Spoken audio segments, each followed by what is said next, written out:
निगरान वज़ीर आज़म ने इमरान खान और नवाज शरीफ बारे दो टोक फैसला सुना दिया।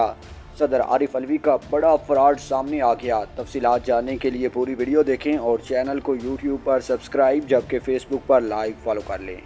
बरतानवी खबरिस्तां इदारे को दिए गए इंटरव्यू में अनवारुल हक काकड़ ने कहा है कि चेयरमैन PTI को अदालत से रिलीफ ना मिला तो इलेक्शन में हिस्सा नहीं ले सकेंगे। अनवारुल हक काकड़ ने कहा कि तहरीक इंसाफ पर बतौर पार्टी कोई सख्ती नहीं की जा रही है।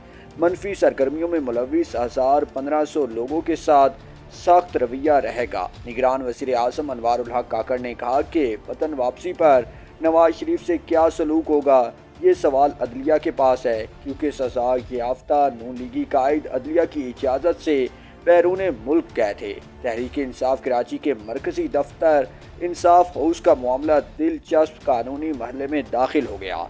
दस्तावेज़ात के हिसाब से सदर मुमलकत आरिफ अलवी समेत PTI क़यादत पर मुआहदे की खिलाफ वर्जी की कानून की तलवार लटकने लगी।